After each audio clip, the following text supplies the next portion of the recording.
Must be time here. Here we go. Intro hit. And you know what it is. It's Offside Hockey Talk. We're back for another season. And we're kicked off with the Leafs season primer with none other than Mike in Buffalo. Michael Augello. You all know who he is, but he's joining us tonight to do the season primer. Mike, how's the night treat, buddy? Oh, pretty good. Getting anxious toward the beginning of the regular season. The preseason is way too long. Thankfully, with the new CBA, they've shortened it to 4 games instead of 6. I remember when it was 8. It's just torture. Let's get to the regular season. That's what I say. Yeah, I'd like to get the regular season games. I'm happy for these guys, especially on the Maple Leaf side of things, get the opportunity to don jersey now that Shanahan's gone. I'll get to wear the regular Leaf jerseys as we've seen for years during the preseason for some of these guys. I do like to see some of the young players, but don't need to see this long look. And if there's injuries and things like that throughout the season, you can see these guys anyways. But in case you've been living under a rock and do not know who my guest is, he has a great story. I've heard it many times, many different airways and places. But how did the name Mike in Buffalo come about? I want to hear it one time on Offside. Well, the origination of Mike in Buffalo is due to me being a caller to Leaf Talk, the post-game show on AM 640 radio back in 1997, which I think was the year that it started. Andy Frost, the longtime DJ from Q107 Psychedelic Sunday fame, the father of Morgan Frost of the Calgary Flames. He was the PA announcer for the Leafs and also hosted a post-game show on AM 640 called Leaf Talk. And, I was at that point a Leaf fan. I was working at a bank. I was, trying to get a teaching job, which I never ended up being able to do. And I called one night, and it was unusual to have somebody from Buffalo calling a Toronto radio station. So the Mike in Buffalo is just, that's where I was calling from. And, Andy liked my what I ever had to say and said, call again. And when somebody says call again, I do. And I started calling regularly. And, it got to the point where, like, okay, who's this guy in Buffalo? Like, why is this guy in Buffalo calling Toronto radio stations? What they didn't know is, like, I used to call Buffalo radio stations and ask about the Leafs to Jim Kelly, the old Buffalo News reporter. He almost knew who I was and knew what I was going to ask even before I asked it. So I was a constant presence. But yeah, that's where I got my sort of claim to fame as a caller and then a frequent caller. And the thing was, it was costing me long distance money. This is before cell phones in terms of and the cell phone quality wasn't that great. So I was calling and they were putting me on hold for like 40 minutes. I said, guys, you're killing me with the whole, can you put me on early? And then they said, no, what we can do is if you get through, we'll call you back when it's time for you to, come on the air. So, I did that. The culmination of that was 1999 when the Leafs and the Sabres played in the Eastern Conference Final. Andy Frost had told a reporter friend of his, Simon Dingley, who worked for CBC, and it was a human interest story. And they came over to my house and interviewed me for the CBC News. So it just sort of blew up where I was just a fan calling in, but because it was me in Buffalo. And, as anybody can tell from watching any show that I've ever done, is like, I do not shy away from my opinion. It doesn't have to be the right opinion or the wrong opinion. It's my opinion and I stick to it. But that's, that extended for years until Leaf Talk ended in 2015. And I also was a caller to Leafs Lunch, which started out being hosted by Jeff Merrick and Bill Waters, the former assistant GM of the Leafs. So, I became sort of a constant presence on Toronto radio, and I turned that into a career as a hockey writer. Yeah. So there's a story right there, Mike and Buffalo. And obviously, if you are a hockey aficionado, especially on the side of things, Mike is. And his opinions and the way he curates things and talks about things is his opinion and the way he views it. But most of the times it is right. And a lot of the things that I look for when I'm watching the Leafs, talking about the Leafs or the Leafs, I go check, make sure I align with some of the things he's saying. I have to agree with everything, no. But there are things that I do like that Mike says, and I take it my own and put a spin on it and say, hey, that makes sense to me. So we have Mike on to do the season primer, and we're going to do it the fun way. Start off with the off. I want to know what you think of it. For me, I think the off season could go for a B or even an incomplete. And I say the incomplete part of it because there's a lot of, hey, what if this guy's available next summer? A lot of cap space trying to be fit up and sure it's available. A lot of crunching of the numbers this year, again, to affect that off season. And we all know a certain number 97 that everyone would love to be here, could possibly be here. We don't know if he's going to. But again, it leaves you with open doors to be able to do those things. So I say did what they needed to do. They brought in players to augment the lineup. They've been players that can bring offense. A third line center they've been looking for forever. Nicholas Waugh. They've been guys to play that bigger and physical, and Dakota Joshua gone and done those things. But for me, it also said it could be a B, incomplete, depending on how you want to look at it. I want to know from you, how do you feel about the offseason and the way the Leafs tweak this lineup now that one, Mitch Marner? Well, I look at the offseason and I believe this is more of a Craig Berube team than it was in the first year. I mean, I think he wants his teams to be big. He wants them to be tough defensively, sort of like that team in St. Louis that won a Stanley Cup in 2019. They had a really good goaltender in Jordan Binnington. They had Alex Pietrangelo and Colton Parayko on defense. Ryan O'Reilly was, a force in the playoffs. I mean, they were a great defensive team. They were physical, and they were big. And I think that's what Berube wanted. And not to say that he said, well, I can't work with Mitch Marner, who scored 102 points, but I think he likes the look of this team more with the size that they have, with Waugh playing at probably 3C and Dakota Joshua probably being on that checking line.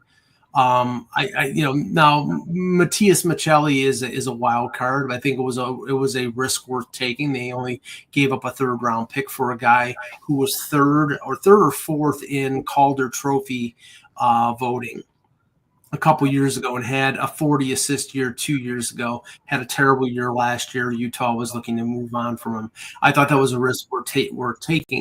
What I see right now is the concern I have is their ability to score at the level or anywhere close to the level that they scored last year. Now, I think they ideally want to play better defensively, and I think they will.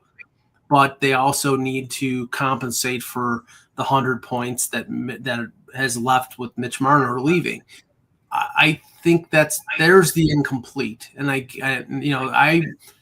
thought that there was one more move that they would make, and they still could make, because the guy I was looking at was Jack Roslovic, and he still is unsigned, and there is still some speculation that he might be somebody that they sign. But Brad Treliving said, we're looking inside our organization right now with the guys that we have. But Max Domi hasn't played in the preseason. I think Maccelli is better suited for a second line role. So there are things that I think still need to be addressed, but they have the cap space this year, and I think there's going to be some moves to make before the beginning of the season. I agree with you on the moves to make. Now, Nick Robertson's one, obviously, that jumps out of the page. Apparently, he's still open to moving. The team would be open to moving him if the right deal came along. They do still see some in him. Obviously, they want to get that out of him. But in limited time, scoring goals, and that could be a guy that maybe fills a void here and finally gets an opportunity. But Maccelli, for me, this guy made the right opportunity and the confidence and someone believing in him and all that stuff that didn't happen last year in Utah. Not his regular lineman in Utah as well. We've already seen some of the flashes of skilled kid has. And again, look at other teams like Florida and Carolina, different teams that pick up guys that are kind of reclamation projects that need to reinvent themselves somewhere else. this is a ticket the Maple Leafs tried to punch themselves with player, and I think he might be able to do that. Be one of those players like Florida keeps picking up and running through their line, adding that kind of player. I do think the size of Dakota Joshua will make a difference. Nick Waugh as well. You're seeing right now as well. Scott Laughton scoring 2 goals, looking good, feeling comfortable. A lot to be said when you can get acclimated, your feet under you, and everything normal, and you have your proper routine. A lot of these guys are creatures of habit, and he said it took him well into the playoffs to kind of feel comfortable. So maybe we get a full Scott Laughton, but I do think it'll be by committee to replace the Marner offense here on this team, and maybe a guy like Easton Cowan who is trying to do everything to go in the lineup that he belongs, can hang with the big guys, play with anyone, up and down your lineup if he needs to, wherever you want to put me, coach, is what he's saying. I think that's another spark plug that can get you some points. But you also look at guys that may kind of bounce back, and it's funny to say Austin Matthews bouncing back, but him having 45 to 50 goals is huge over the performance he had last year. William Nylander, another guy who could take another step. He's now going 40 goals. Maybe he takes that next plateau. John Tavares, Father Time, does not wait for any man. But if you're wearing a backpack and eating kale, apparently you're fine. And you just keep scoring goals and doing good things. So I expect a good season out of him. But Matthew Nyes, we expect more evolution out of him. So there are places in this lineup that are already here that maybe you do get another 5 to 10 points of some guys that kind of cut down on what Mitch had. And then the new additions you add in the bottom 6, which is where they sorely need scoring, maybe that starts to pick up. And maybe Bobby McMahon takes another step and goes to a 25-goal scorer where he was 20 last year. And maybe that actually translates into the playoffs and he doesn't disappear. But we'll see. But there are ways to line up to score some points. And one of them would think Morgan Riley, a guy who seems to have come into this camp with whatever was said to him on the exit interview, took it to slim down. Looks like he's got more of the chiseled jawline, not baby fat jawline anymore that he usually has. Round mofo face is not there. Maybe the guy comes in dialed, and having a consistent deep partner in Brendan Cole this season, that may bring out the best of Morgan Riley. As it has before, when he's had some of his best seasons, he's had a guy that's been a constant one with him in the lineup. A revolving door of guys trying to figure it out. So for me, there's a lot for this lineup to do to get the points. I want to know from you, Morgan Riley, if season does not go well, is this Morgan Riley's last season as a Toronto Maple Leaf? No, because Morgan Riley's got a no move clause. That's it was hilarious because believe me, going back to my days as a non-reporter or non-media member, fans, one of the things they do is they fixate on one player. In my era, it was Corey Cross or Jyrke Lume or Anders Eriksson or Aki Berg was a big one because he was a terrible piece of crap defenseman who gave up the puck constantly. I remember there was always, and usually a defenseman, always a guy that you fixated on. Now I don't do that anymore because I'm trying to be even keeled as a media member. But I'm sure other fans do the same thing. And what I don't get is Morgan Riley is your best defenseman. He is. He's not now on a Stanley Cup winner. Is he a number one? No, but he's still an all-star level defenseman. I mean, he had a bad year last year, 41 points. His season changed when they got Carlo from the Bruins. I thought he was much better and much more consistent with Carlo in that pairing. Really the number one pairing on this team is the shutdown pairing of McCabe and Tanev.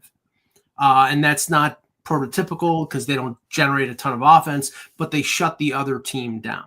So Riley and Carlo as a second pairing, I think was really good in that last part of the season and into the playoffs. They got beaten, the crap beaten out of them by the Florida Panthers, but who doesn't the Florida Panthers beat the crap out of? But I didn't think he had a terrible year. And I mean, it was sort of like scorched earth after the season. Oh, we got to get rid of this guy. We got to get rid of that guy. We're not going to re-sign Tavares. We got to force Morgan Riley to waive his no move clause. Stop it. he is your best defenseman. With Marner leaving, he is your power play quarterback. Is he a number one defenseman on the level of a Cale Makar or a Quinn Hughes or an Adam Fox?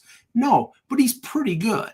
So that I just never got, that it was more just that fixation of going after a guy who didn't have a great year and saying, there's the problem. And he wasn't the problem. He was part of the problem. He didn't have a great year.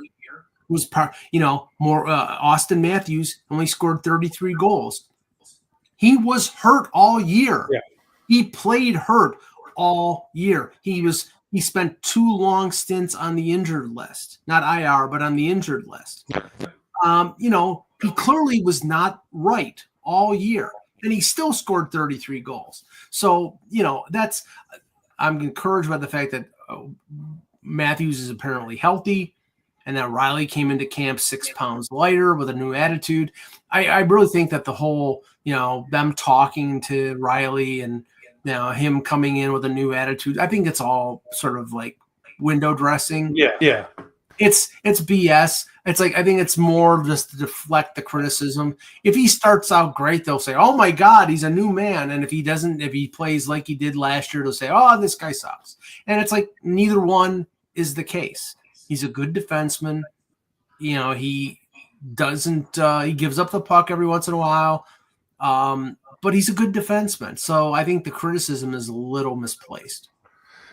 Listen, I'm a Mo defender for a very long time, and it gets exhausting sometimes.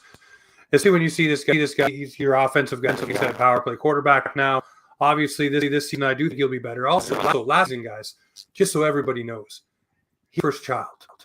I don't know if you've ever had children, but the being up during the night, whole different dynamic that puts into your life, and how much you also want to be there and be with your wife and your child. And especially for a pro athlete who has to be on the road for large chunks, it is probably tugging at your emotions in ways that if you haven't had a job or it probably is something you wouldn't understand. So that was something that he was going through, learning, doing. Same John Tavares a couple of seasons ago when he had a little bit of a dip and everybody was like, oh, but it's again, you're becoming for the first time or maybe second time, third. There are all those things that you want to be a part of, all those things and all those moments. And it does tug on you. So like I said, if you're on the road all and you don't get to, that's hard as well. That now kind of behind him, just the life as being a dad. I do think that he did say one that has been adjusted for lately is this schedule. He actually gets more sleep now than he has in the past bit. So I'm looking for a big bounce back here, Fo. Mm-hmm. I want to ask you the question, and before we get into it, I do want to say whatever's going on in Joe Wool's world, I do hope that everyone comes out of it okay. And everyone on the other side for him is all right. And it gets right fast, and he's back, and everybody's happy and good to go. Obviously, nobody knows exactly what it is, but you never want to see someone leave for a family issue. It always draws concern, and people want to know, but it's not a business really. As long as everybody can be happy on the other side, that's all you can wish for. But for Maple Leafs, you have Anthony Stolarz to work on a deal. It's looking maybe 4 to 5 years at $500 million, depending on where they land and how they get it done. I know from you, with the whole situation that is happening, not knowing when he's going to be back, does that add a little pressure to the Maple Leafs to get Stolarz done? Wool's coming back eventually. Don't know when he's coming back. You do have him signed for multiple years.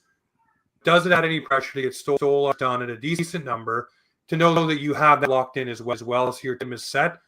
I'm kind of excited to see the Hill to the Beast Pescas and the AAs, but I don't know. I want to know from you. Should they lock up Stolarz? And is it an urgency done where you don't know what's going on with Wool? I don't think there's an urgency there. I know that he wants to get it done. I think he said he wanted to get it done before the beginning of the regular season. That's all fine and good, but there's no doubting Anthony Stolarz had a great year last year. But my concern with him was not ability. My concern was availability. And he, the one injury that kept him out for the entire second round of the playoffs was not of his doing. It was Sam Bennett's elbow.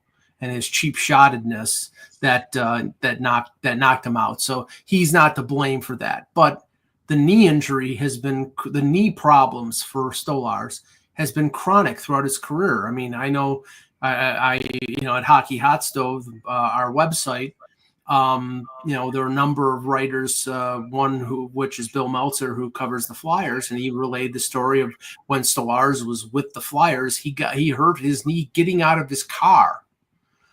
So it's chronic with him. I think he's had surgeries on both knees. Last year was one knee. It kept him out for 2 months. And Wall was, at that point, ready to take over and be the number one. And I think he did a pretty good job. And I think he did a pretty good job under immense pressure in the playoffs.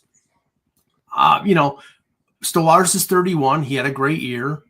Would I sign him? Sure. Would I sign him to 4 or 5 years? No. I'd try to hold it to 3. I'd try to hold it under $4.5 million.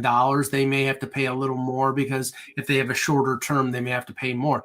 But I don't think there's a great hue and cry right now. If he wants to roll the dice and he says, okay, at the beginning of the regular season, I'm just going to play out my contract and see where things go. Knock yourself out, Anthony. I mean, we like you.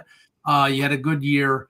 But the number one goaltender, and I said this last year at the beginning of the season, the most important thing, everybody knew they were going to make the playoffs. You didn't know who they were going to play in the first round. You wanted them to win the division. I said the most important thing for the Maple Leafs last year was to find out whether Joseph Woll could be the number one. And they didn't do it because he got hurt early. He was out early through training camp early in the season, and Stolarz by default became the number one and played well. And at the end of the year, Woll played more starts because Stolarz was out for 2 months, and Woll ended up being the goalie in the playoffs. But Stolarz was the number one in the playoffs. He was the number one at the beginning of the season, and you really didn't find out whether Joseph Woll could be the guy who could play 50 games, 55 games during the regular season and be the goalie in the playoffs. And I reiterate that need this year. You need to find out whether this guy can be the number one, because if he can be, then Dennis Hildeby could be your backup next year, and you let Stolarz walk and let him go get paid someplace else. So, I mean, I'm not saying I don't value him. I'm not saying I agree. They shouldn't sign him, but it's got to be for what they determine is of fair value and for a fair term. And he's 31 years old with a history of injury problems. I wouldn't go more than 3 years, and I wouldn't go any higher than, say, $4.5 million. I wouldn't mind 3 years. Obviously, you're going to have to pay a bit more of a premium, like you said, if you're going shorter term. Which I mean, Leafs in the cap rising, the extra $500K per season may be worth it to get him on a 3-year term, which is what you want. That also allows you to run Wool. That also allows you to see what you have under the hood with the other guys you have in your organization, because you do have some young guys that will want an opportunity that you've drafted and are starting to come along. So you want to see there. For me, I love Anthony Stolarz. I love what he brought. I do think that if the deep shot from the Lorax guy in Florida didn't happen, I think the Leafs would have been moving on in the series, and that's just my 2 cents. I think they would have held the forward a lot better. But if some candies and nuts, we'd all orc shops, and we don't. So we know what happened there, and I'm looking forward to seeing Stolarz and Woll this year. And whoever backs up Stolarz, Stolarz start with Woll be out. But again, tip of the cap. Hope all goes well on his side. Something that is going around the Leafs organization. Like a lot of the feisty sort of speak about it. Austin Matthews getting a time frame on the Marner talk. Wants no more after the beginning of the season. A lot of others in the organization are the same way. And I like it. The guy's on. It's done. It's over with. We don't need to talk about it. The person that orchestrated all of the behind the scenes, which was father and his they're gone as well. So no longer, I call it a dark cloud around the Maple Leafs locker room. The BS is on. It does feel like the BS is gone, because it looks like a lot of these guys are no longer walking on eggshells. And that could just be Marner. That also be Shanahan being as well. But it looks and feels like a breath of fresh air. Do you like the fact that Matthews came out and said, okay, we're stopping this at this point in time. Don't ask me anymore after that. I would have said, don't ask me anymore now. My opinion. It's done. It's over with. guys, move on. I don't care what Mitch is doing over there, but I do think he drew a little attention to it tonight, put in that face on the face-off dot, and the coy, cocky little smile at the end of it, saying, "Oh, you noticed that, eh?" You know, kind of drew. That's what Marner did in his the little smiley face. So it was a harken back to the guy, and he said, "I got time. I got time to warm up to do different things." So, but anyways, he's nipping it in the butt. I like it. I want your thoughts on it. Yeah, I mean, I think the question that was asked of him that brought that response was about, Matthews and Marner used to stay out on the ice. They'd be the last two players on the ice. And that was their tradition. They would wait until everybody on the other team left. They would be the last two, and they would be passing it back and forth to each other. And I think I'm not sure who it was. It might have been Mark Masters. It could have been another reporter who asked something about, like, is there anybody else going to be out on the ice with you, or are you just going to be out there? I mean, it's preseason. There's not a lot of news. We know that this roster is pretty much set, except for one or two forwards. And this is the best six that they've had on the blue line in my memory. So there's not a lot of stuff to talk about, and they're dredging up this stuff.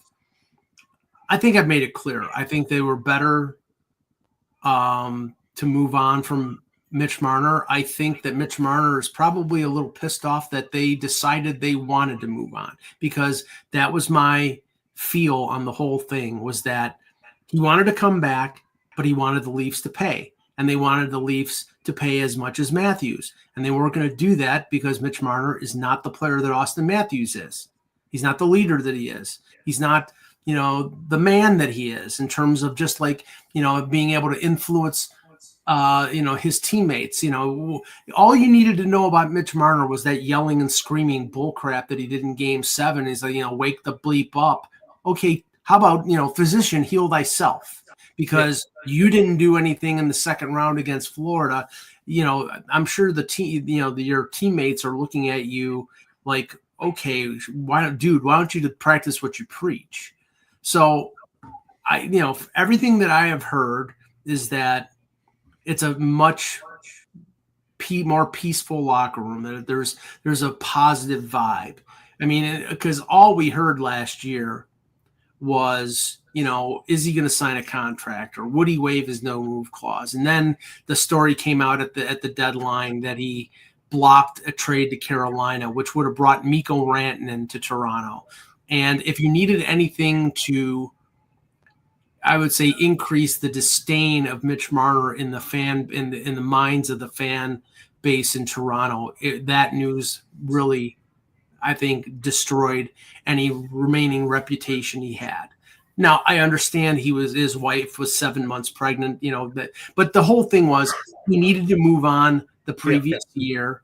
He wouldn't waive the no move clause unless he was going to Vegas. Vegas didn't want to trade Shea Theodore for him. This whole thing, we're not re-legislating the whole Marner thing. The whole thing is that they may not be a better team in the regular season, but the way this team is constructed, I think they will be a better team in the playoffs. They're a bigger, more physical team, and they can always add a score. They have cap space. Yep. They're going to have more. Right now, they have about $2 million in cap space. They're going to have more when they're able to make a decision on who they're going to keep. They have Kalle Järnkrok, David Camp, Nick Robertson as three forwards. Probably one of those three make the team, and the other two are either going to get waived to the Marlies, or one or two of them might get traded. So they're going to have a significant amount of cap space going into the season, which is, something that they haven't had in a long time. And they, might be able to take advantage of a team that's looking to, deal some players and add a scorer to that top six. So I think this team, will they miss Marner on the ice? Yes. In the locker room? Well, I'm not in the locker room, so I can't say, but the vibe is supposedly better. And I'm all for not talking about him, but on January 23rd, we all will be. When Vegas comes to Toronto, and I've said this many a time, and I will stick to it until I am proven otherwise. I think the reception that Mitch Marner will get in Toronto will make the Tavares reception at Nassau Coliseum pale in comparison.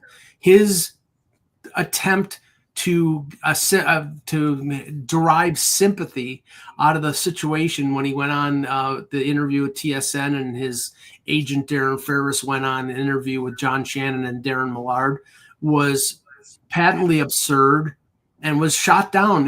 My buddy Steve Dangle talked about it and basically said, Marner had security all along, and I know that because the security guys were threatening me in 2021 when they lost to Montreal and they didn't like the criticism.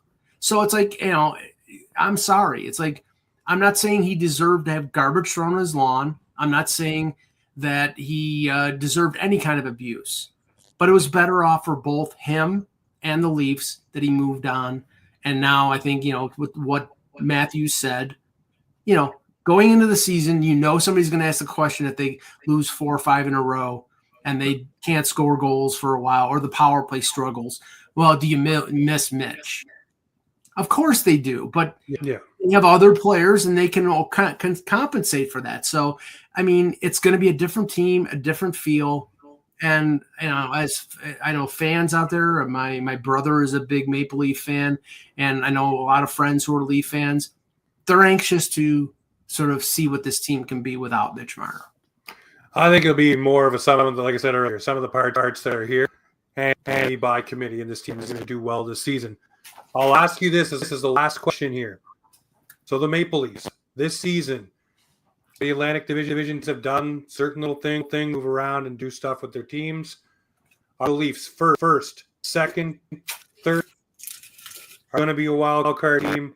What do you think is in store for the Mapes this season? I'll say this. I don't think they're first. I do think they take a slight step back, but I think their defense play goes, and I think they're better built to be a playoff team. I still think they're going to be top 3 in the Atlantic. If I had to pick a team to win the division, I would pick Tampa Bay.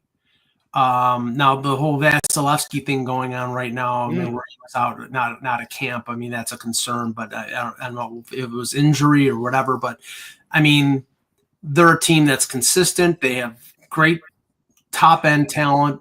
I'm not saying the Leafs don't, but I'm just saying I think with Vasilevsky, and the accumulation of talent they do have, I think they'll probably win the division. There's concerns about Florida. I mean, Kachuk is going to be out till December. There was an injury with Barkov today, though nobody knows how severe it is. Bobrovsky is 37 years old, so he could Father Time could hit him, and then they have Daniel Tarasov as their goalie. So they're flawed, but I do think the Leafs are better than the other 5 teams in the Atlantic. Buffalo has a lot of issues. Detroit has not been able to put together. I think I see a regression in what Montreal was last year to this year. It's going to be tougher for Lane Hudson to do what he did. They have a lot of young players. Demidov is going to be exciting to see what he is. Can't wait, to be honest, and I'm a Leafs fan. Right, but I think they are a level above that group that has been Boston is rebuilding, Detroit, Ottawa, Montreal. I think they're better than that group. So, could they win the division if everything went right? Sure, but I think if you made me swear on a stack of Bibles, I'd say they'd finish second in the Atlantic. That's never bad. I'll take second Atlantic every day of the week. So, looking forward to this season, and I want everyone to know the place to get your news is the Hockey Hot Stove. It is somewhere that I'll be featuring offside hockey talk season. I'll also be doing videos and promoting and making sure it's there. But if you need your hockey news, Jeremy Ridgewell is over there right now. He's writing for the Maple Leaf side of things. The Leafs talking Leafs are over there. Mike's there. There is lots of good things. If your favorite team is not the Maple Leafs, they have you covered as well. So get it over. Check out the Hockey Hot Stove, where you'll find Mike putting a lot of work behind this to make this thing big this season. So blow it up for them. They are hard workers. They have great opinions, great thoughts, and great content. So I want to thank you and Bill for bringing me on and working with me on this stuff. We're excited to have you, James. And, there's a number of different podcasts that we were hosting. Some of their Philadelphia Flyers centric, because we have a lot of writers in the Philly area. Your fine show and one the Leafs Convo that I've been doing with my co-host Norman James for about 8 years. But we used to do it on the radio and on podcasts, like audio podcasts. We've been doing it for over a decade. But yeah, Hockey Hot Stove is an exciting venture, and it's really come together very quickly. In 4 months, we have over 10,000 subscribers already. And we're looking forward to the regular season, and we're really glad to have you aboard as well. Well, again, I appreciate taking some time tonight. And as we always say at every episode, this is Offside Hockey Talk, where the Maples and hockey come to talk.